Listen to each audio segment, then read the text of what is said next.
welcome to Galaxy Brains, the weekly podcast from Galaxy Research. Yo, this beat works for me to speak words in black t-shirts. We never reverse. See me always pressing forward. The price was feeling low, but now we're heading northward. We glow up, never slow up. See me throw down in a roll up. We turn the soul up, and you know us. A funky little beat is the only place I'll blow up. And every day's a gift, so you know we always show up. Galaxy Brains.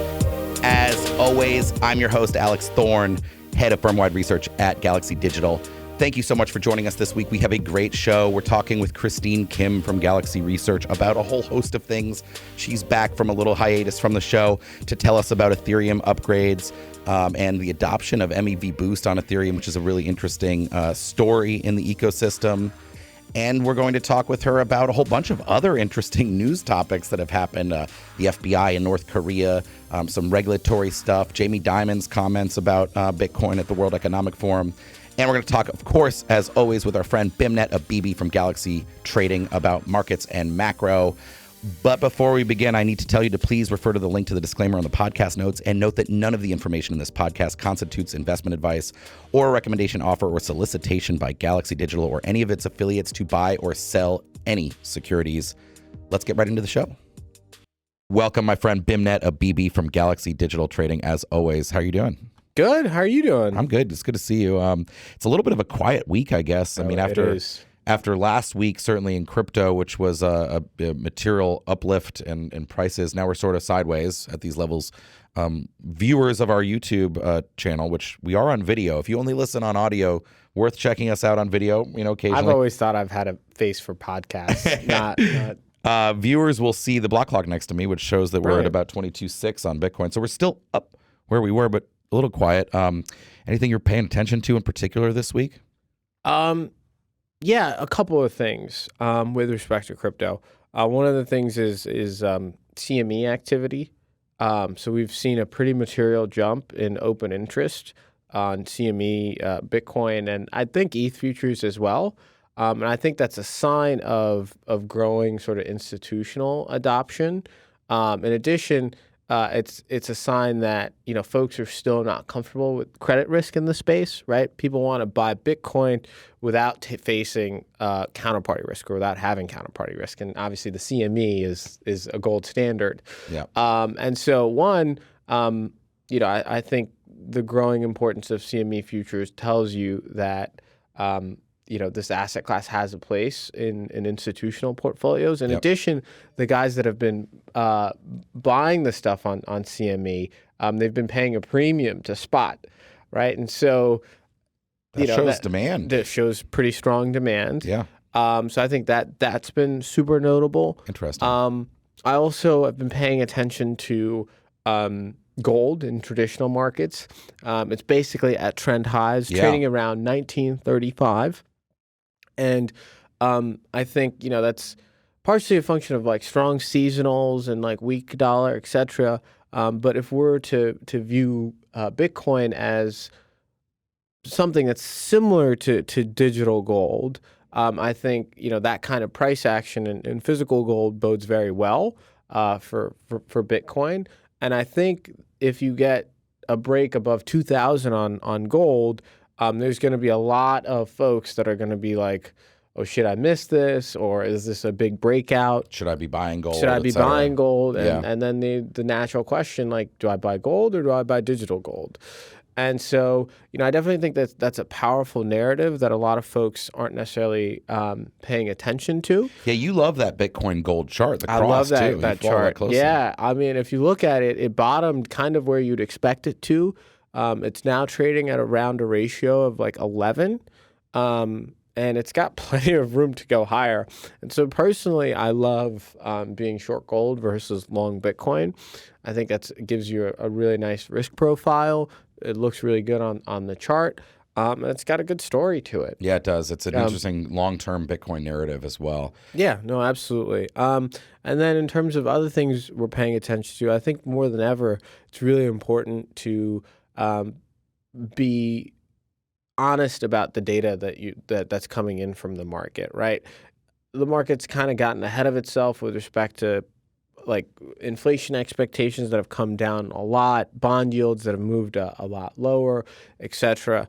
And so I'm very focused on data points that suggest that we're going back the other way in terms of inflation or like activity. So there have been a couple of surprises to the upside recently, not that the market is paying attention, but like the NAHB home builder survey came out a little stronger than expected. We had U.S. services and U.S. manufacturing PMIs coming stronger than expected yesterday. You also had a drop in initial jobless claims. So there's like, you know, in the past week or so, you've had pretty strong. So these are like potentially inflationary, or like, you know, higher for longer suggestive things. And I think fundamentally, like I'm looking at bonds and I'm like, these things are not pricing in inflation risk. It's almost like you took away that inflation risk. And like, guys, like we have one of the tightest labor markets in history. Right. Stocks are fine. Consumer sentiment is fine. People are getting raises like crazy. I mean, Walmart raises, fucking Social Security raises that went effect at the start of the year. There was 60 million people that get those cost of living adjustments. And you have China reopening. It's not Europe isn't going to go through one of the worst winters or recessions in history. Things are starting to look good there, right? So there's and God forbid the commodities start ripping again. And so I think the market is totally underappreciating inflation risks, and I think that's a function of, or a huge part of it is just how much cash was created over the past handful of years. It's like, okay, bond yields are really depressed because we printed like $5 trillion of money. And so maybe like they're not reflecting the true like risks because it needs to find a home, et cetera. And so there's a lot of like neat, interesting things going on. Yeah. And that's kind of what I'm paying attention to on the macro side.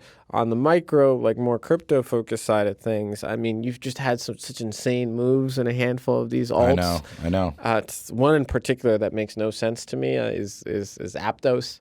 Right now, is that even a thing yet? Nope, not a thing. It doesn't. Has it launched? I mean, maybe not. I honestly, I don't know anybody that's an actual user of Aptos. I don't know what wallet like you would need. I think there's only a handful of developers that code in that language. And whatever coins are in the market right now, it's got to be extremely illiquid if there are any at all. The float is very limited. Yeah. But right now, fully diluted, the thing's worth $17 billion.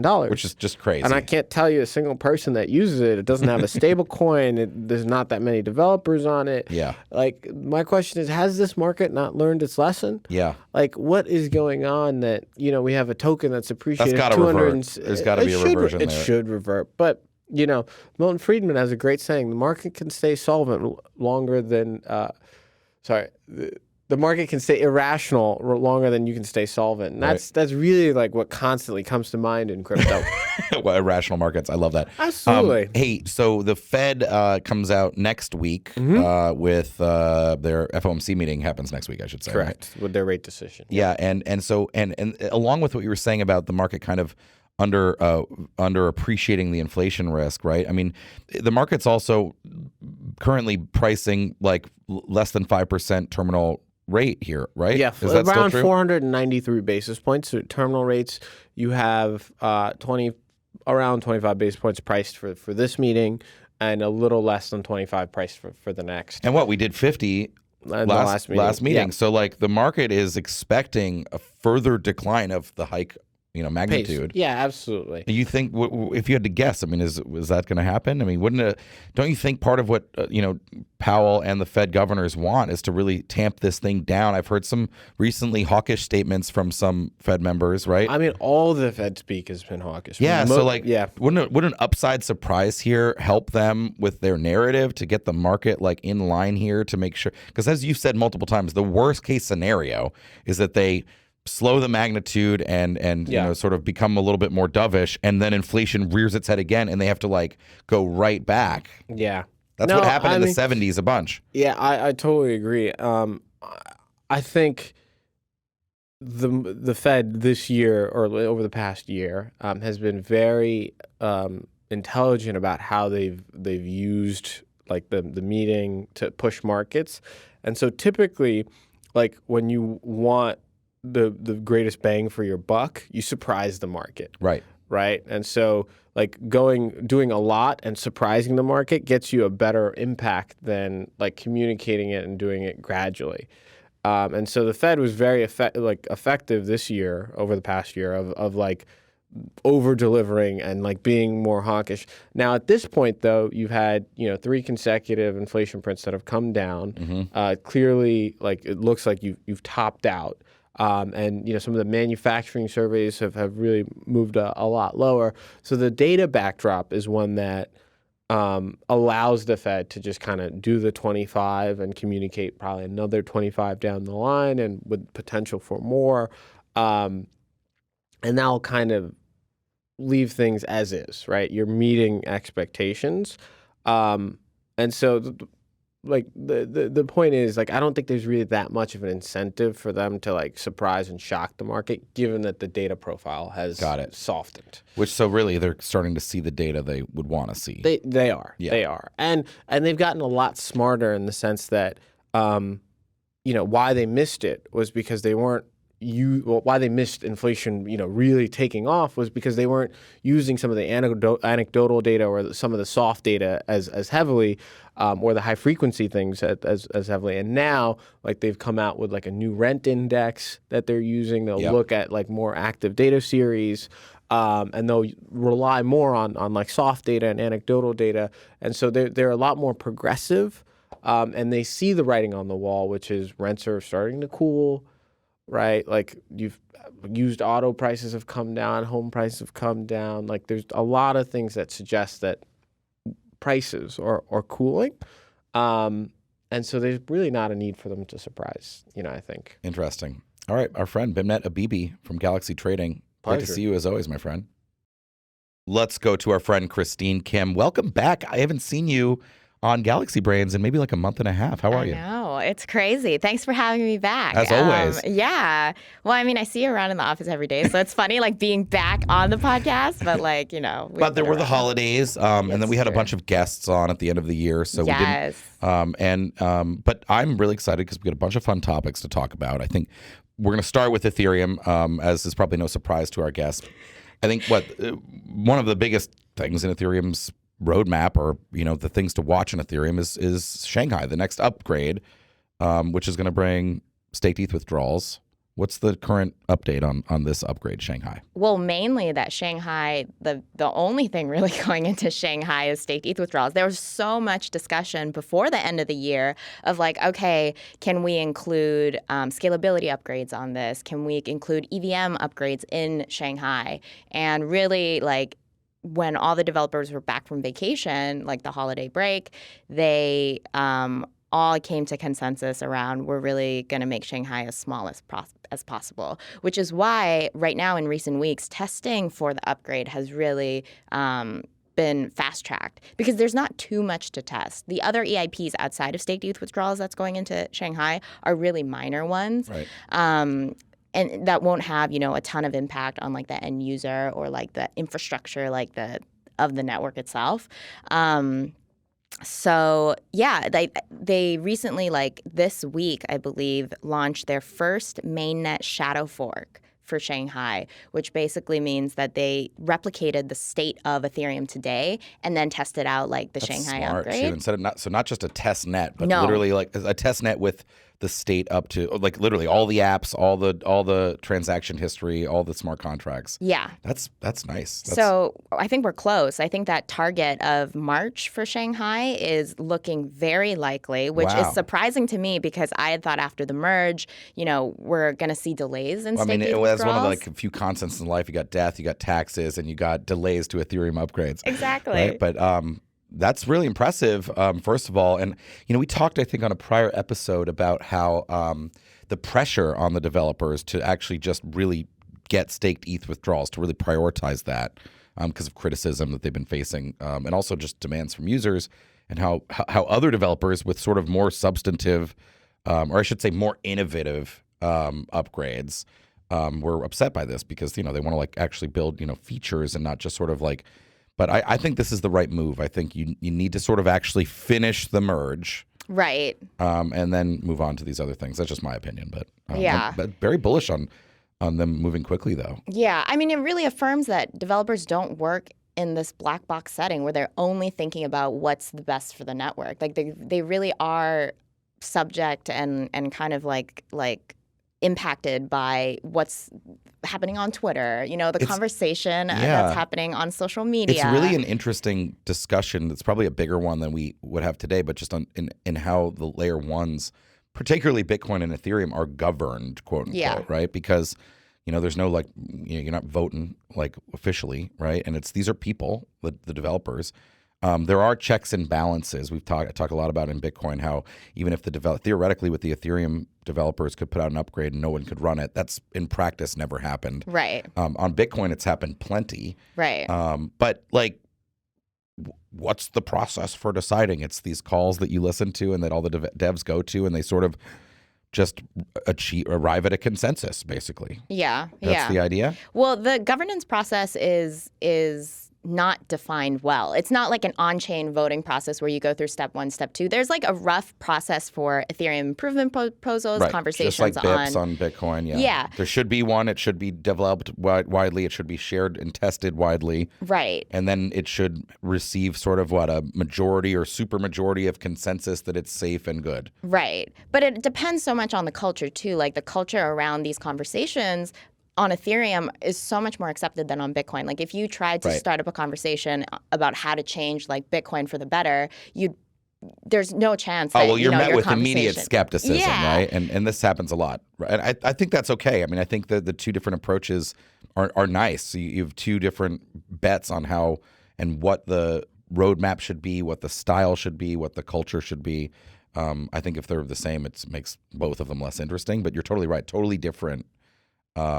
But I do think it's still an interesting question. It's actually not even a public blockchain layer 1 governance question alone. It's an open source software development question. How these things are, consensus is derived to. Well, you can always fork it. That's what everyone says. You can just fork it. If you want something different that they don't want, you just create your own fork.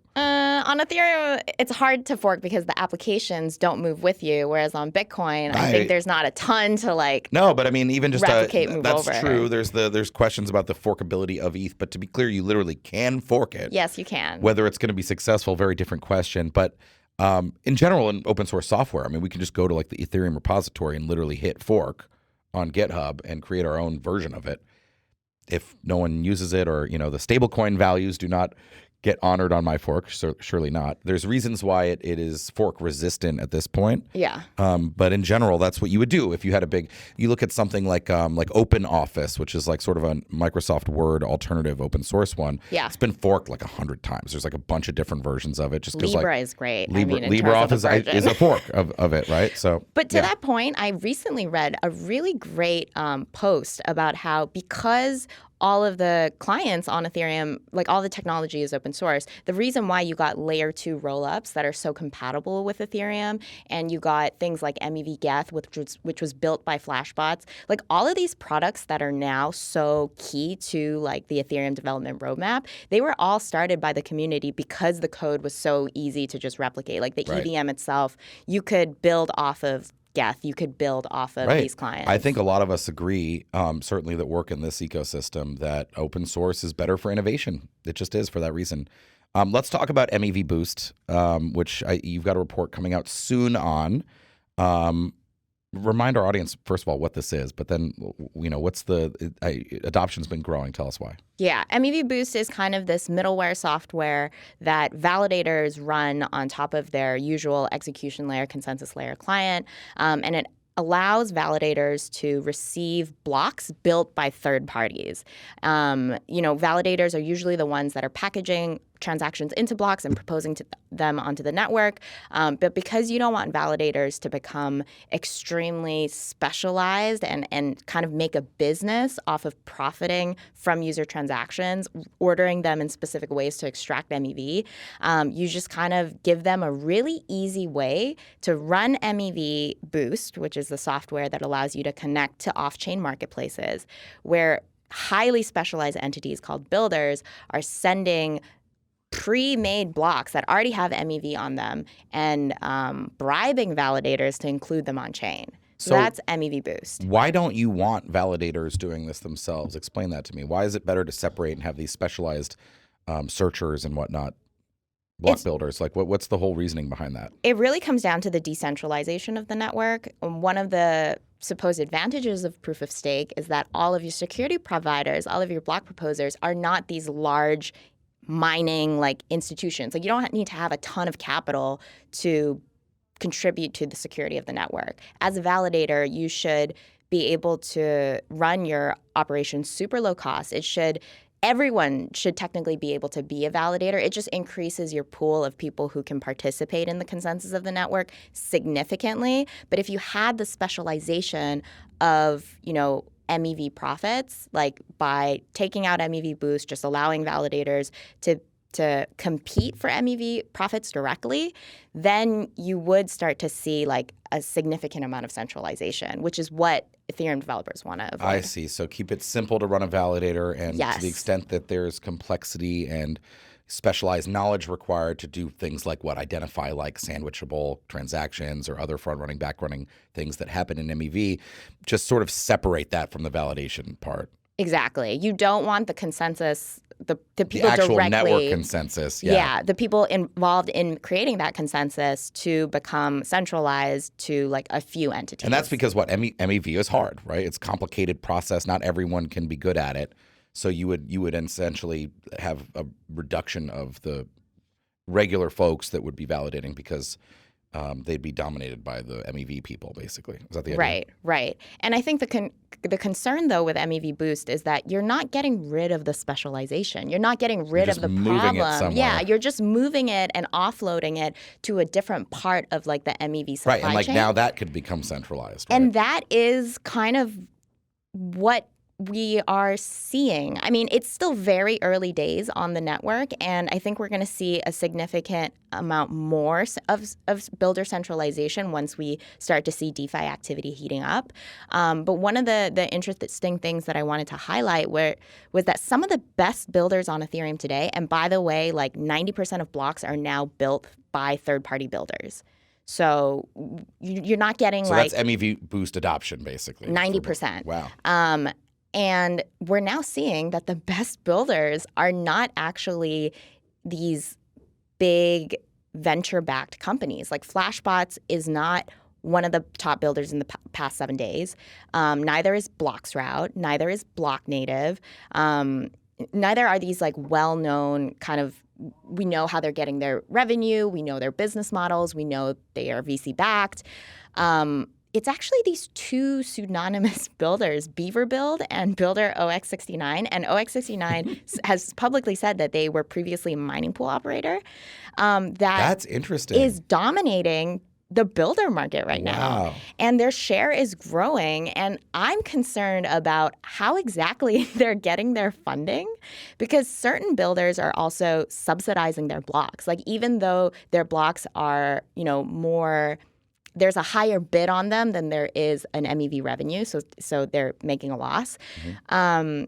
If they're subsidizing their blocks, I'm wondering if it's like to try and dominate the market early on and then like wash out all your competitors so that you can, get a leg up. Well, if you said OX69, if they were a mining pool operator, they could have a lot of ETH. I mean, they could just be deep-pocketed. It's actually a really interesting transition. We were all saying, what happens to the Ethereum miners, not just the ones with the machines, but the mining pools, right? I mean, there was who was the big miner? Ethermine. Ethermine, right? I mean, they were supportive, right, of the merge. Yeah. And some others were, and you kind of were like, why? Yeah. Wouldn't that like ruin your business? And it's like, well, they're not really the ones with the machines and the data centers. They're basically block builders, right? The miners.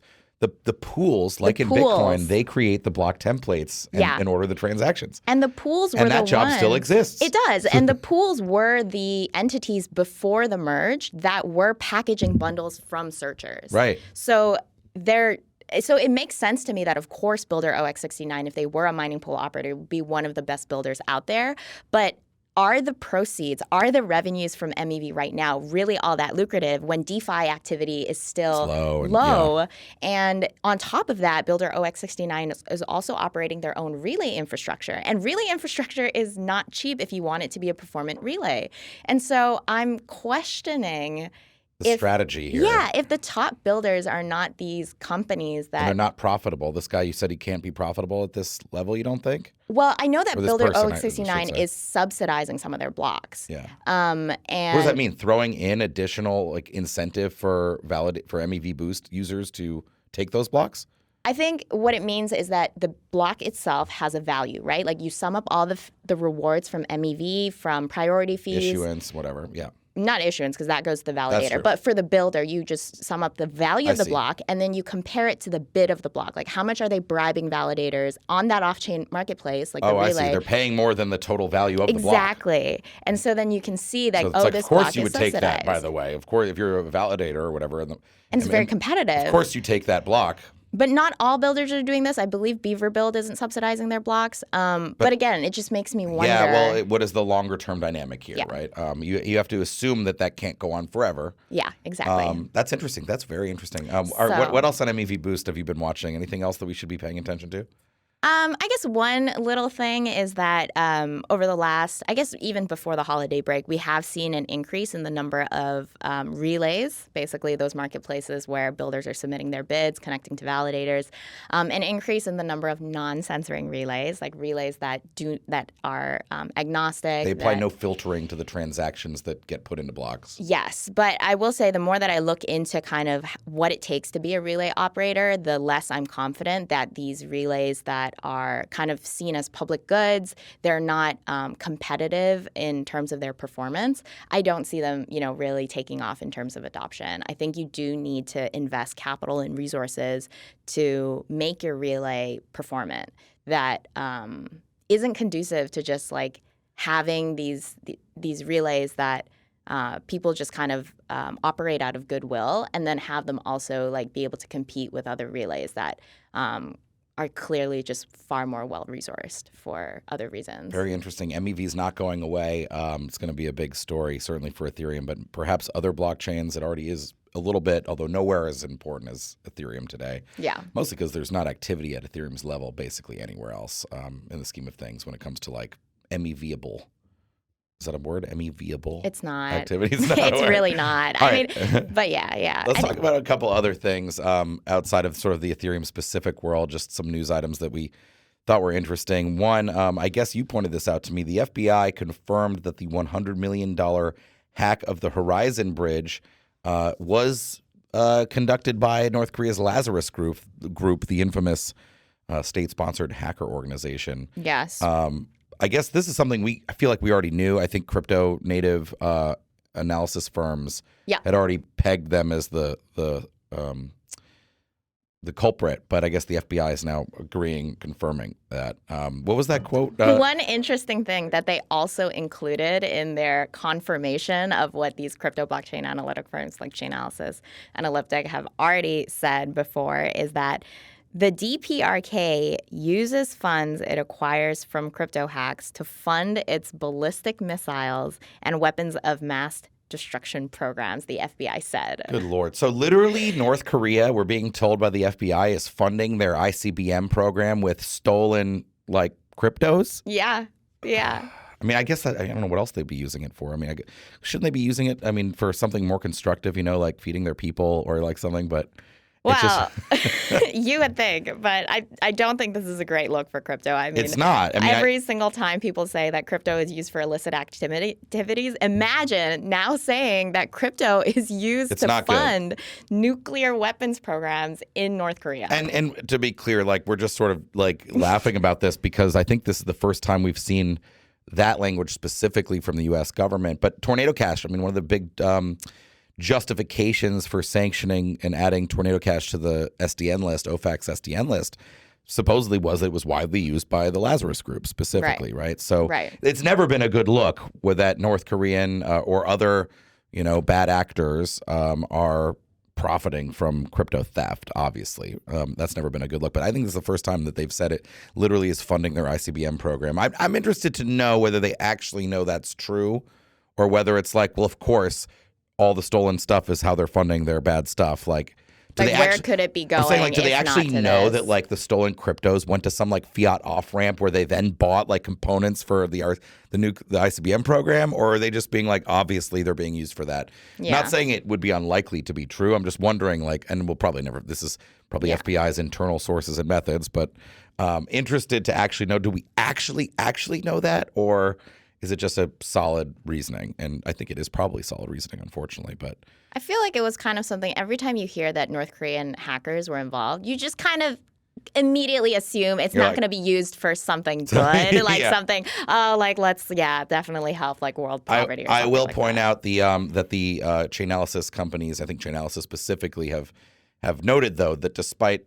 let's say a bad headline like this and the large number of hacks, which were mostly bridges, like this one, still, like, crime, illicit activity usage of public blockchains was at the smallest percentage last year of any year of the total value of all transactions. So I think well under 1% of transactions by their calculation involved illicit activity.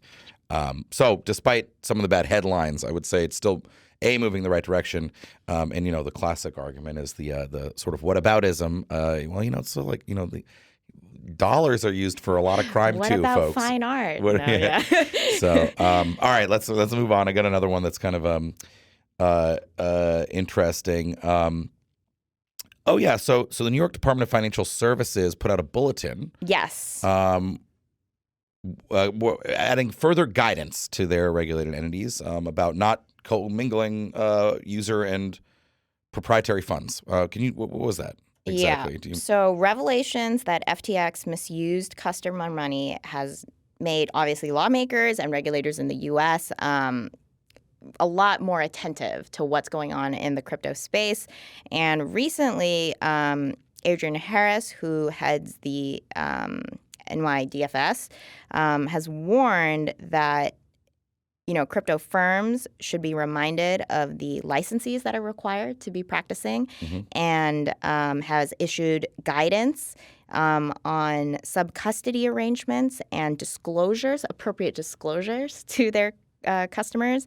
And this is kind of interesting because right around this time when the NYDFS put out this guidance, Binance also said that they had been using the same wallet for customer funds as the wallet with the assets that are supposed to be backing Binance-pegged tokens. Got it. So, like, this kind of, I guess there was, like, some mix-up on which wallets were being used to deposit customer funds, and then which wallet is being used to back the value of these Binance pegged tokens. And this is Binance International, obviously, like the big Binance. The big Binance. Yeah. And Binance did acknowledge this, said that they were, rewriting the situation, moving funds out. Yeah. But it does kind of show that, like, not only are regulators, like, thinking more deeply and, like, issuing guidance around this, but also, like, crypto companies are just they're far more aware about, like, these things leaking and on-chain activity being more transparent and people being, like, far more nervous about this kind of commingling of customer funds. And so it was interesting to see those two happening kind of around the same time. I don't think there was, like, too much lashback on the Binance thing, even though, I don't know. I think as long as they, have the assets, I think. But I agree. It seems like there's going to be a push, particularly given the nature of the FTX Alameda thing, as most of us know it, and of the allegations made by regulators and law enforcement against Sam Bankman-Fried, that the commingling of user assets with proprietary funds or corporate funds, first of all, it's a bad thing. It's a bad thing in finance generally, but that shouldn't happen. And it sounds like the guidance from DFS is also includes stuff about that. I think we'll hear more about that. Binance saying the same thing, like, that these assets really should be kept separately. Yeah, and they're really. And I know, like, I think most of the, like, professional crypto custodians, they are. I think they already do this, and that was how a lot of them were set up specifically with that in mind. So, but exchanges though, right? Not sure. I think most of them probably do this already, but I think this is a clear takeaway from FTX is that, Alameda shouldn't be able to just like access customer funds. You know what? That shouldn't be possible. It shouldn't. But you know what hasn't been kind of a clear takeaway and a change and a transition from this conversation is the proof of reserves. That whole conversation has died out completely. Yeah, I don't think it's going to die out completely, but I agree. It has receded a little bit, and I hope that we'll still get more movement on it. In fairness, a lot of the exchanges did do something on it over the last couple months. But you're right, the drumbeat has kind of receded a little bit. I'm hoping that won't be the case. I think there's good reason. And look, we've talked about proof of reserves a fair amount on this podcast, but there's criticisms people levy that the negative account values or proof of liabilities. Oh my gosh, like that's the hard part. Difficulty around auditing, like who to hire, audit firms wanting to actually do these audits. The reality is like any step in the right direction here is an improvement. And there are ways to get all the way there. But even if we don't, when it comes to assets, liabilities, the quality of the audit, to whom it is reported, the cadence of it, frequency of it, et cetera. There's plenty of variables here that make something an okay proof of reserves or a really good one. Yeah. But in my mind, any movement towards this is an improvement. And so I think we actually have improved a lot since prior to FTX across a lot of venues. We got to keep the pressure up to make sure they keep doing it, and hopefully we can up the quality and propagate some standards on proof of reserves. Yeah. But there are many people skeptical of this, including our friend, we talked about it, Dan Matuszewski from CMS Holdings. When he was on our podcast, you recall, he was totally skeptical that this would remain a big deal, like that people would sort of forget about it like they had in the past, because there was a big push for proof of reserves after Mt. Gox, literally like almost 8 years ago. And some did it, and then nobody cared for 4 or 5 years. I hope, you know why? Here's one, other than the fact that I think it really can mitigate something like an FTX or even prevent it. I like it because it's something that crypto assets are uniquely capable of providing as a feature. You can mathematically, particularly if they're natively digital, right? Like if they're not like a tokenized, like a stable coin or something else, that's not something you can say for traditional assets. This is actually something where crypto assets, this could become proof of reserves could become a major use case for crypto assets, actually, because it's not something you can do with traditional assets. It's a major, Bitcoin and ETH are uniquely suited to actually not only not have an FTX, but do something that can't be prevented in traditional world. Yeah.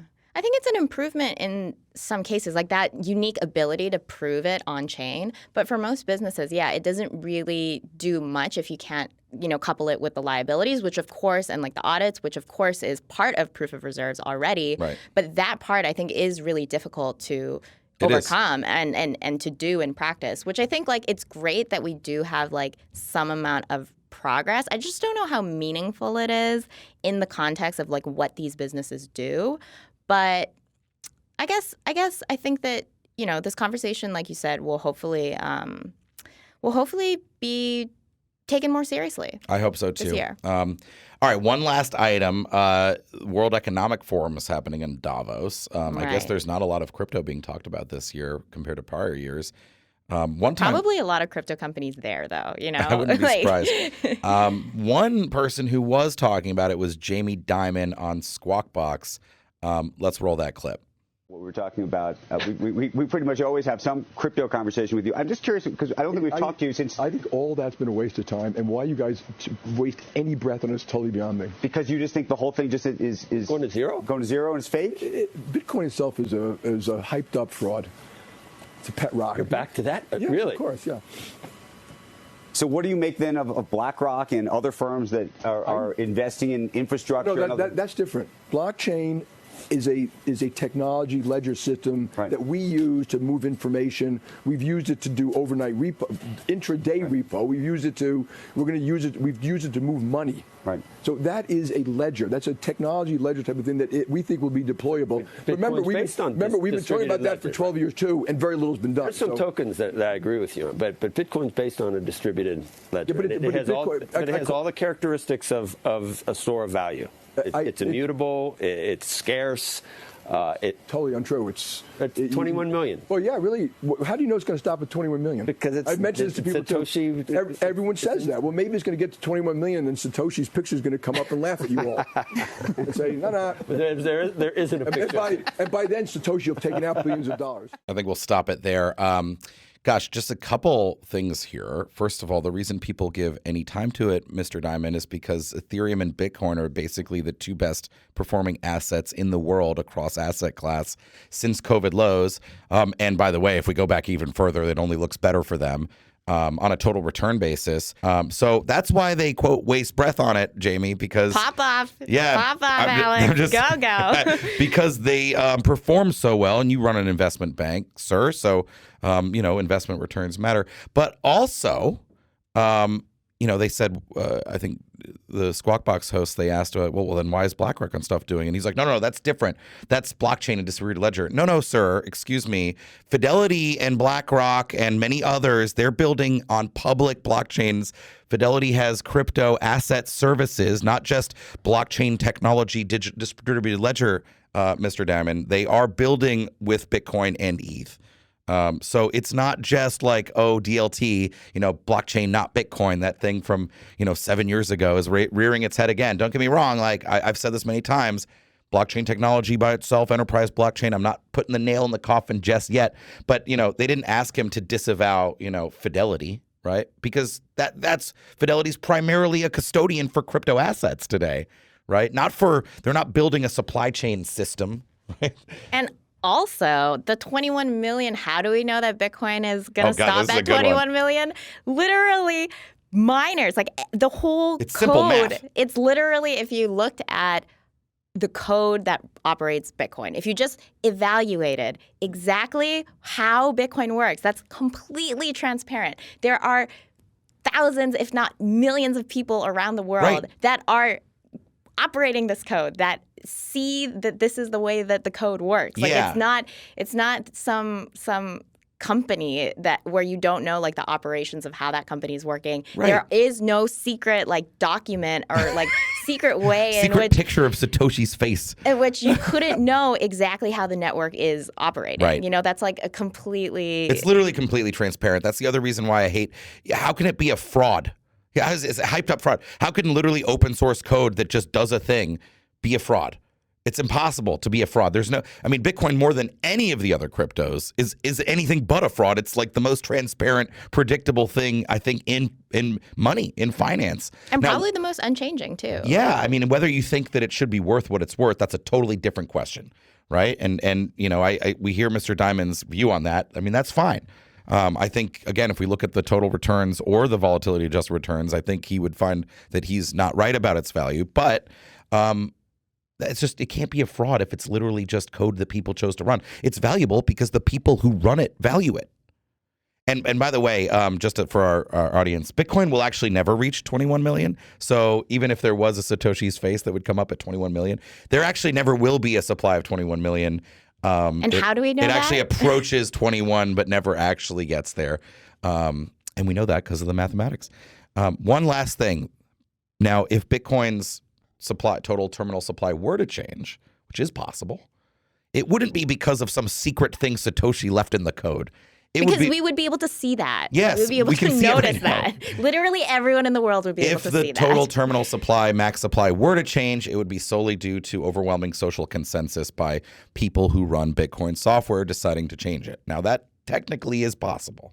And we've talked about the reasons why potentially it might happen and the discussions and debates around that. But clearly, this is not where he's going. I feel like we might be a little bit more deeply into this question and have thought about it a little bit more deeply than Mr. Dimon. I hope he'll reconsider and think a little more deeply about it going forward.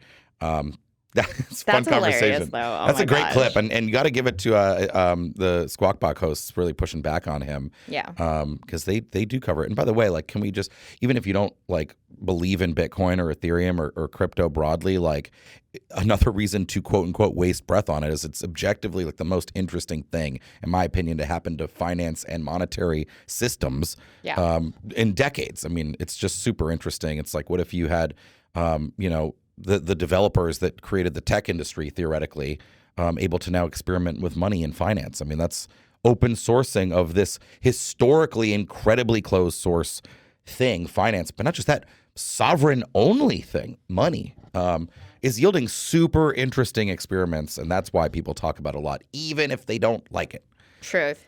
None of that has changed in 2023. And those are like some of the fundamental and core values of why so many people are still here today. Yeah. Great conversation. Christine Kim from Galaxy Research. Thank you so much, my friend. Thanks, Alex. That's all for Galaxy Brains this week. Thank you so much for tuning in, as always. Just a reminder, if you listen only on audio, which, to be honest, I mostly do, you should check us out on YouTube because we've been recording these live in studio with video. High-quality video, I must say. Shout out to our production team every week. So check that out for fun. And that's all we've got. You were a great audience, guys. You did a great job. Really, truly, thank you so much, and have a great weekend. We'll see you next week.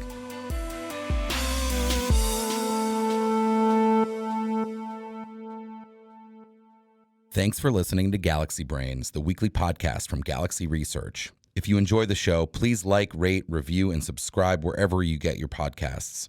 To follow Galaxy Research, sign up for our weekly newsletter at gdr.email, read our content at galaxy.com/research, and follow us on Twitter at GLXY Research. See you next week.